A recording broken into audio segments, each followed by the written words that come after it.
I'm Jayme Langhorst, Cohort 7, and I am a career changer. All right, greetings out there. My name is Vernon Birmingham. I am the talent manager for recruitment and placement with the Kansas City Teacher Residency, and I would like to welcome you to our Career Changers conversation. This is a series where we have an opportunity to talk to individuals who maybe switched careers and entered the teaching profession, or maybe individuals who have been in the education field and is just doing something different now. And that is what we have today with us with Jayme Langhorst. She is a member of our Cohort 7. Jayme, welcome. Thank you for being here with us today. Thank you. Excellent, excellent. So we talk often about career changers, which is often individuals who change their professional careers and go into the teaching sphere, but your situation is a little bit different where you actually already worked in education, then made the transition into a certified teacher. So if you don't mind, tell us a little bit about what you were doing before you entered the residency. So I started out as a high school social studies teacher, and then I stayed home for a long time and had a home daycare for teachers' kids. And then I went back to work as a paraprofessional in the special education setting at an elementary school. Excellent. So you already a paraprofessional in special ed. So real quick, what are you pursuing in regards to what you want to teach? So let's start there. So now I'm seeking my certification in special education, and I'll be certified K-12. Excellent, excellent. So you mentioned you're serving as a paraprofessional. So why make the jump then from para to certified teacher? Honestly, I needed... We definitely want honesty. I wanted the pay raise that comes with being a certified teacher. I found teaching really fulfilling, so I still wanted to be in education. And I really fell in love with special education when I was a paraprofessional. I felt like making the jump to being certified would, help me out and also fulfill my life's passion in education. That's good. And for those of you who are watching and joining us, special education certification route is actually fairly new to us here at KCTR. So anytime we get individuals looking to jump into this area, we definitely get excited about that. But as you make that decision to make the jump from para to becoming a classroom teacher, what was the process you went through to kind of help determine what route would be best suited for you and your personal needs? I received a lot of feedback from the teachers that I worked with while I was a paraprofessional that felt like that would be a good suit for me. I thought a little bit about just being a classroom teacher in the regular education setting. When KCTR approached me and asked me if I would be willing to go into special education, I decided that that would be okay.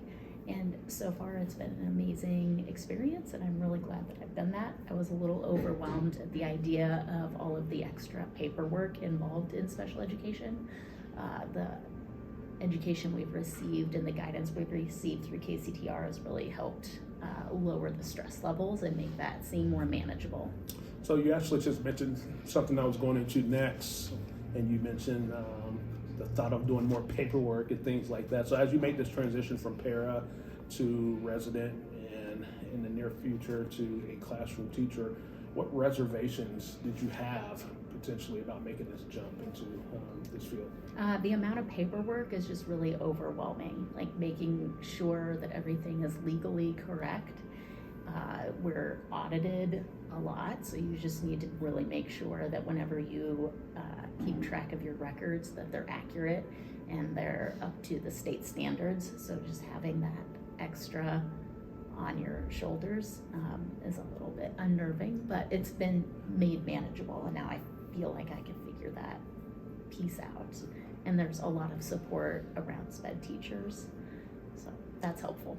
So what about, and this is just curiosity for me in case anyone else out there who's a para and think about making the move into a classroom teacher, was there any reservation? Like, it's both is a lot of work, right? Especially in the special education realm, but of course maybe when you, like you said, with the paperwork and things like that, you're taking on even maybe a little bit more responsibility.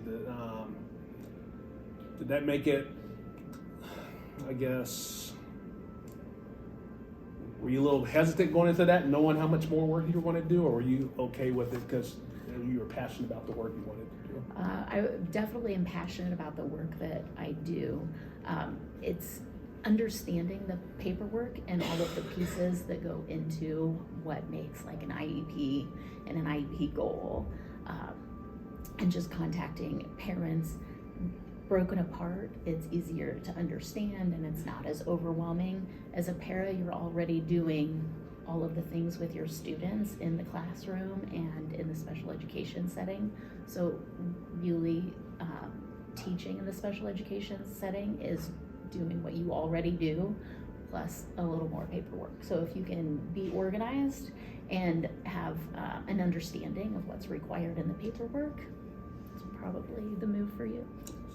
So what was it then that made you say, you know what, let's do this. Let's join the residency program? It was just time. I was feeling like I wanted to be in the classroom as a teacher again, and it was time to move forward and seek my certification. So as someone as yourself who has that previous education background and now doing what the residency program, what's different for you? Like how is this different for you? I feel a lot more prepared this time going into the classroom than I did the first time. I graduated 20 years ago from an education program, and I was in a very rural setting. So right. I'm in a totally different environment. There's a lot that I just didn't know. So I feel very prepared to teach where in my placement and in Kansas City, and I'm really excited about it. And none of the knowledge that I've gained from KCTR is like a repeat of what I've already done. I just feel like it's added on to the knowledge that I already had. So when making the decision to go to join the residency, and earlier you said you just knew it was time. A lot of individuals have to have conversations with loved ones and support systems. What support systems did you have in play, knowing that you was going to join a residency program that asks a lot of you? What does your support system look like? So my husband's actually already completed his master's and his doctorate, and so I've supported him in his education journey. So it's my turn. It's your turn to get that support now. So we've just supported each other, and so that's been very, very helpful, because it would not be possible without that extra support, especially when you have kids and running them to their places. All over the place. Right? Mm-hmm. So how would you describe the residency year so far? You're coming up on the first half of it. It's coming to a completion. In fact, we still have a little bit of time left, but how would you describe the residency year thus far to individuals who are thinking about maybe doing this? It's been so much fun. I love my students at school. My school is very supportive of me. What school again? I'm at Brookside Charter School. Sorry. Very supportive building, very supportive teachers and administration. Love my students, which is the reason that I'm there. It's just been a really, really good experience. It far exceeds my expectations, and would highly recommend. Well, you said you highly recommend, and that's where I was going next. So at KCTR, we actually talk to a lot of paraprofessionals within schools. It makes sense, right? They're already in the space, especially ones who have their degrees already. They know what it looks like on a daily basis. Even if they don't have the experience of doing the paperwork and things like you said, they know that that's a part of it.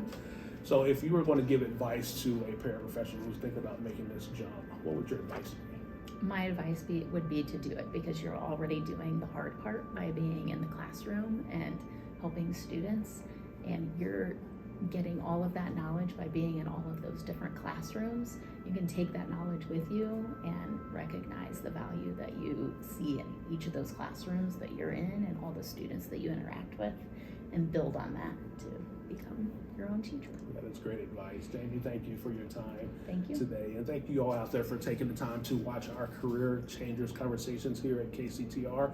Again, we just use this as an opportunity, a platform to just share candid conversations with anyone who's thinking about making that change from whatever they're doing now to potentially become an educator here in Kansas City. As always, we need more educators. We would love to have you consider joining us. So again, thank you for taking the time to watch this. My name is Vernon Birmingham, and I am signing off.